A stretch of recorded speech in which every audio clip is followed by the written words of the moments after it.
एक नया अपडेट इस गवर्नमेंट जॉब के रिगार्डिंग जारी हो चुका है। कुछ दिन पहले इसका शॉर्ट नोटिफिकेशन जारी किया गया था, जिसकी मैंने आपको अपडेट दी थी और मैंने कहा था कि 14 तारीख को इसका फुल नोटिफिकेशन जारी हो जाएगा। तो उसका मैं एक अलग से नया वीडियो लेके आ चुका हूं, जिसमें आज बात करेंगे इस फुल नोटिफिकेशन के बारे में। क्या इसमें एलिजिबिलिटी क्राइटेरिया आपका बताया गया है, कौन कौन सी ब्रांचेस के कैंडिडेट एलिजिबल रहेंगे, कैसे एप्लीकेशन फॉर्म भरना है, और जो इसके लिए आपका कंप्यूटर बेस्ड टेस्ट कंडक्ट होगा वो कब कंडक्ट होने वाला है, और वो किस तरीके के एग्जामिनेशन पैटर्न पे आपसे क्वेश्चंस जो हैं उसमें पूछे जाएंगे, सिलेबस क्या रहेगा, वो सारी जानकारी इस वीडियो में स्टेप बाय स्टेप देने वाला हूं। तो पूरा वीडियो ध्यान से देखिएगा। साथ ही साथ अगर आप चैनल पे नए हैं और पहली बार हमारे इस यूट्यूब चैनल पे कोई वीडियो देख रहे हैं, तो हमारे इस चैनल को सबसे पहले तो सब्सक्राइब कर लें। सब्सक्राइब आपको करना है, पहले तो चैनल पे आना है, सब्सक्राइब बटन इस तरह से दिखेगा, उस पर आपको क्लिक करके चैनल को सब्सक्राइब कर लेना है, ताकि सारी की सारी इंपॉर्टेंट अपडेट्स जो होती हैं टेक्निकल गवर्नमेंट जॉब्स के रिगार्डिंग वो आप तक पहुंच सके। किस तरह की टेक्निकल गवर्नमेंट जॉब्स की आपको अपडेट्स मिलेंगी, तो आप देख सकते हैं स्क्रीन पे इस तरह के जितने भी जो गवर्नमेंट जॉब वैकेंसीज होती हैं, जैसे कि बीएचईएल में, इंडियन रेलवेज में, NTPC green limited, Indian oil, Indian railways, RCFL, ISRO, इस तरह के जितने भी टेक्निकल गवर्नमेंट जॉब के डिपार्टमेंट हैं, सबकी अपडेट आपको यहाँ पे देखने को मिलेंगी। तो आज ही इस चैनल को सब्सक्राइब कर लें और बेल आइकन प्रेस करके ऑल नोटिफिकेशन भी सेलेक्ट कर लीजिएगा, ताकि सारी अपडेट्स आप तक पहुँच सकें। अब बात करते हैं आज के इस नोटिफिकेशन की। तो यहाँ पे आप देख सकते हैं, सबसे पहले बात करेंगे वैकेंसीज कौन सी हैं और बात करेंगे कौन सी ऑर्गेनाइजेशन की वैकेंसी है। तो यहाँ पर वैकेंसी का ये नोटिफिकेशन जारी किया गया है इंडियन ऑयल के द्वारा। Indian oil corporation limited Bharat सरकार के अंतर्गत कार्य करने वाली एक ऑर्गेनाइजेशन है, जिसमें गवर्नमेंट जॉब सरकारी नौकरी का ये नोटिफिकेशन जारी किया गया है 14 अगस्त 2026 को। तो यहाँ पर सबसे पहले जो आपकी वैकेंसीज हैं, ग्रेजुएट इंजीनियर ग्रेड ए के लिए, इस सबसे पहले आगे क्वालिफिकेशन एलिजिबिलिटी क्राइटेरिया की जानकारी देने से पहले मैं बताना चाहूँगा कौन कौन सी वैकेंसीज जो हैं यहाँ पे, कितनी वैकेंसीज किस पोस्ट के लिए जारी की गई हैं। तो यहाँ पर जो मैंने अभी आपको बताया, जो ग्रेड ए की आपकी वैकेंसीज हैं, सिविल में वो है 62, केमिकल में है 16, इलेक्ट्रिकल में 75, इलेक्ट्रॉनिक्स कम्युनिकेशन में 32, mechanical 118, instrumentation 35, computer science and IT 22, law के लिए हैं 10 वैकेंसीज, मार्केटिंग की 41, quality control 9, electrical grade E0 की जो वैकेंसीज हैं वो हैं 14, मैकेनिकल की हैं 21, सेफ्टी की हैं 15 वैकेंसीज। इसी के साथ साथ जो कैंडिडेट जो डिसेबल कैंडिडेट हैं, जो पर्सन विद डिसेबिलिटी कैटेगरी में आते हैं, उनके लिए भी अलग से वैकेंसीज यहाँ पे जारी की गई है, जिसकी डिटेल आप इस पर्टिकुलर चार्ट में देख सकते हैं। ये चार्ट आपको हमारे टेलीग्राम चैनल पे मिल जाएगा, और टेलीग्राम चैनल का लिंक चाहते हैं तो इस वीडियो के डिस्क्रिप्शन में जाइए, वहाँ पे आपको वो लिंक मिल जाएगा। अब आते हैं कि क्या क्या एलिजिबिलिटी क्राइटेरिया रहेगा इसमें। तो सबसे पहली जो पोस्ट है ग्रेजुएट इंजीनियर्स ग्रेड ए की, इस पोस्ट के लिए आपने बीई बीटेक या फिर उसके इक्विवेलेंट डिग्री की होनी चाहिए, यानी कि किसी ने अगर बीएससी इंजीनियरिंग या इस तरह की कोई और ग्रेजुएशन इंजीनियरिंग डिसिप्लिन में की हुई है, तो ऐसे सभी कैंडिडेट एलिजिबल रहेंगे। अब कौन कौन सी ब्रांचेस के कैंडिडेट एलिजिबल रहेंगे, तो यहाँ पे बताया गया है डिसिप्लिन वाइज। तो पहला जो डोमेन है वो है केमिकल डोमेन। इसमें एलिजिबल रहेंगी branches chemical engineering, chemical technology, chemical and biochemical, petrochem engineering, petrochemical engineering, petrochemical technology, petrochem and petroleum refinery. Civil में ब्रांचेस एलिजिबल रहेंगी civil engineering, civil and environmental, civil and infrastructure, civil construction technology, civil engineering and planning, civil engineering environment and pollution control, civil engineering with computer application, civil environmental engineering, civil technology. Next यहाँ पे domain है computer science and IT. इसमें eligible रहेंगी branches computer engineering, computer science and engineering, IT, IT and engineering, computer and communication, computer engineering software engineering, computer science and applied mathematics, computer science and design, computer science and engineering artificial intelligence and machine learning, computer science and engineering artificial intelligence, cyber security, data science. तो ये branches eligible रहेंगी computer science में, और साथ ही साथ और भी branches eligible हैं, जैसे कि कंप्यूटर साइंस एंड इंजीनियरिंग में internet of things and cyber security including blockchain technology, computer science and engineering networks, computer science and social sciences, computer science and system, computer science and technology, computer technology, computer science and engineering internet of things, computer science and information technology, software engineering, artificial intelligence and data science, artificial intelligence and machine learning. इसके बाद domain है electrical. इसमें electrical, electrical and electronics, electrical and electronics power system, electrical and instrumentation, electrical and computer, electrical and power, electrical engineering, electronics and power, electrical instrumentation and control, electrical power engineering, electrical, electronics and power engineering, electronics and electrical engineering. Next है electronics and communication.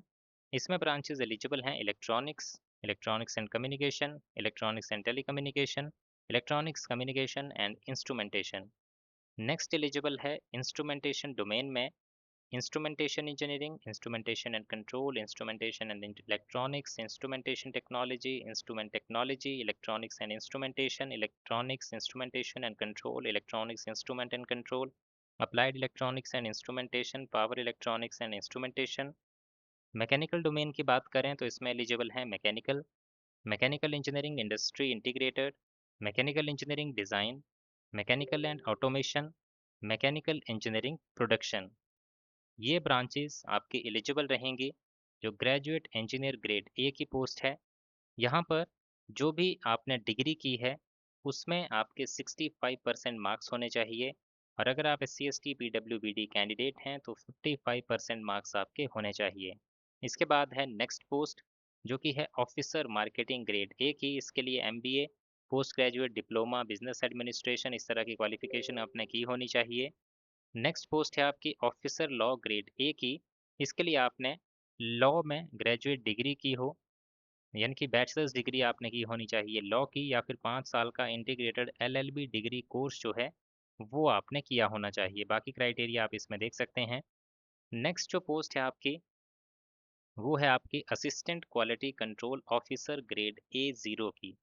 इसमें post है आपकी quality control chemistry की, जिसके लिए आपने masters degree किया होना चाहिए केमिस्ट्री में, या फिर इनऑर्गेनिक केमिस्ट्री में, ऑर्गेनिक केमिस्ट्री में, एनालिटिकल केमिस्ट्री में, फिजिकल केमिस्ट्री, या फिर अप्लाइड केमिस्ट्री, या फिर इंडस्ट्रियल केमिस्ट्री में।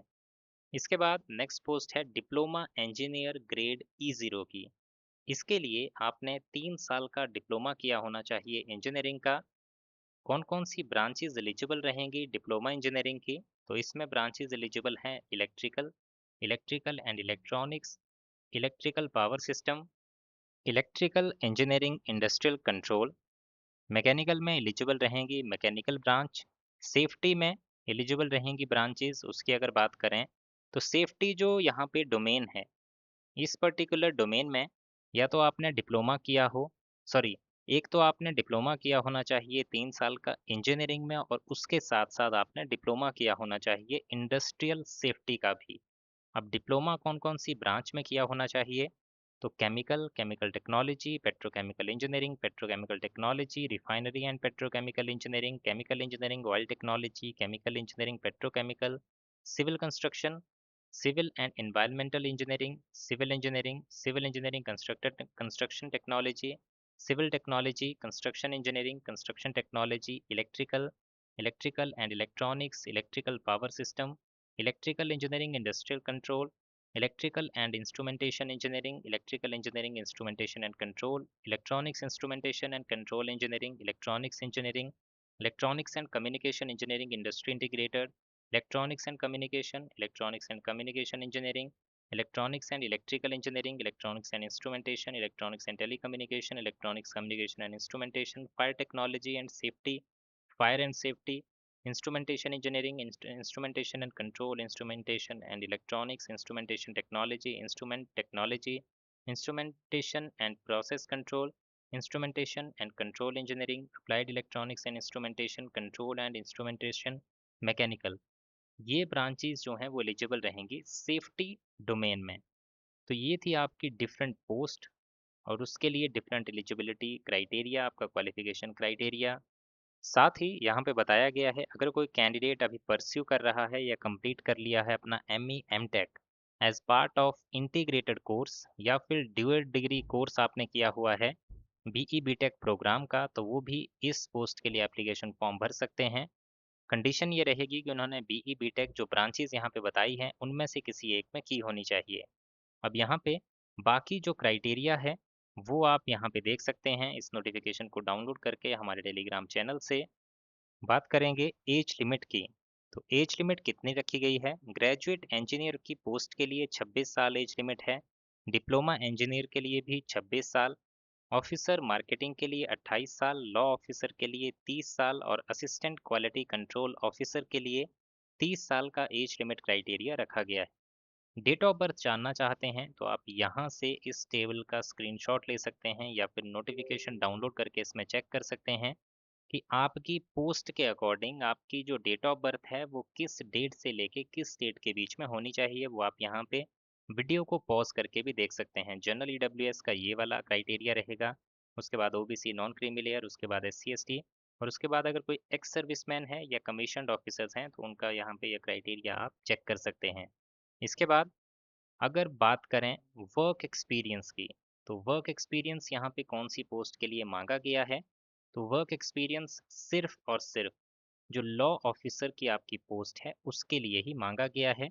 उसके अलावा जो असिस्टेंट क्वालिटी कंट्रोल ऑफिसर की पोस्ट है उनके लिए भी 2 साल का कम्युलेटिव पोस्ट क्वालिफिकेशन एक्सपीरियंस उनके पास होना चाहिए।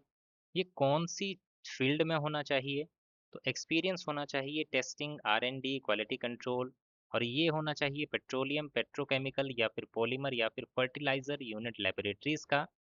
साथ ही साथ या फिर किसी कैंडिडेट का अगर एक्सपीरियंस है NABL एक्रेडिटेड लेबोरेटरी का, तो ऐसे कैंडिडेट्स को भी यहाँ पे कंसीडर किया जाएगा। लॉ ऑफिसर की जो पोस्ट है उसके लिए भी 2 साल का एक्सपीरियंस रिक्वायर्ड है। बाकी इसके अलावा जो पोस्ट है बची आपकी, जैसे कि ग्रेजुएट इंजीनियर, डिप्लोमा इंजीनियर और ऑफिसर मार्केटिंग के लिए, इनके लिए कोई भी एक्सपीरियंस नहीं मांगा गया है। कोई अगर आपके पास एक्सपीरियंस नहीं है तो भी आप इस एप्लीकेशन फॉर्म को भर सकते हैं। इसके बाद इम्पॉर्टेंट डेट्स की अगर बात करें तो आपका जो एप्लीकेशन फॉर्म की जो डेट स्टार्ट हो रही है, 14 अगस्त 2026 से एप्लीकेशन फॉर्म भरना शुरू हो चुके हैं और एप्लीकेशन फॉर्म भरे जाएंगे 3 सितंबर 2026 तक। जो आपका एग्ज़ाम होगा इन वैकेंसीज़ के लिए उसके एडमिट कार्ड जारी होंगे 15 सितंबर 2026 से, और कंप्यूटर बेस्ड टेस्ट कंडक्ट होगा 24 सितंबर 2026 को। अब बात करते हैं इसके सिलेक्शन प्रोसेस की। तो सिलेक्शन प्रोसेस में सबसे पहले आपका कंप्यूटर बेस्ड टेस्ट होगा जिसकी मैंने डेट अभी अभी आपको मेंशन की है। उसके बाद आपका होगा ग्रुप डिस्कशन, उसके बाद होगा ग्रुप टास्क और लास्ट में पर्सनल इंटरव्यू जो है आपका कंडक्ट किया जाएगा। कंप्यूटर बेस्ड टेस्ट जो आपका कंडक्ट होगा उसमें आपके 2 सेक्शंस रहेंगे। पहला सेक्शन जो सेक्शन ए होगा उसमें आपके 3 सेक्शंस होंगे। पहला सेक्शन क्वांटिटेटिव एप्टीट्यूड के 20 क्वेश्चन, दूसरा लॉजिकल रीजनिंग के 15 क्वेश्चन, तीसरा इंग्लिश लैंग्वेज के 15 क्वेश्चन। पहला सेक्शन 60 मिनट का इसमें आपको समय दिया जाएगा। उसके बाद जो दूसरा सेक्शन सेक्शन बी है आपका, उसमें आपके डोमेन नॉलेज के क्वेश्चन होंगे, यानी कि जो आपने क्वालिफिकेशन कर रखी है उस क्वालिफिकेशन के जो आपकी पढ़ाई हो रखी है उसके सिलेबस के बेसिस पे आपके 50 क्वेश्चंस जो हैं यहाँ पे पूछे जाएंगे और 90 मिनट्स का ये पेपर जो है आपका कंडक्ट होगा। इस तरह से टोटल आपका कंप्यूटर बेस्ड टेस्ट में 100 क्वेश्चंस पूछे जाएंगे जो कि ऑब्जेक्टिव मल्टीपल चॉइस क्वेश्चंस होंगे, और उसमें आपकी नेगेटिव मार्किंग भी होगी जो होगी आपकी 0.25 मार्क्स की। आपके जो टेस्ट सेंटर्स रहेंगे इस एग्जामिनेशन के लिए उसकी लिस्ट आप यहाँ पे देख सकते हैं। टोटल 83 सेंटर्स में से आप अपना जो नज़दीकी सेंटर होगा उसको सेलेक्ट कर सकते हैं। इसके बाद जो शॉर्ट लिस्टिंग की प्रोसेस रहेगी, तो जो कैंडिडेट जिनकी जो कंप्यूटर बेस्ड टेस्ट की कट ऑफ क्लियर होगी उनको बुलाया जाएगा नेक्स्ट स्टेज के लिए, जैसे कि जीडी जीटी और पीआई के लिए। देन जो इनमें क्लियर हो जाएंगे फिर फाइनल मेरिट लिस्ट जारी होगी।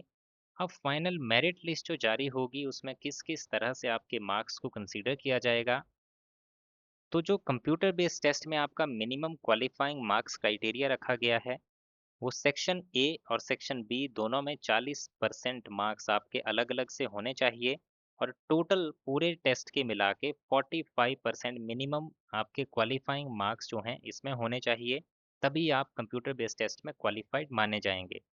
उसके बाद आपका होगा जो भी नेक्स्ट स्टेज होगी।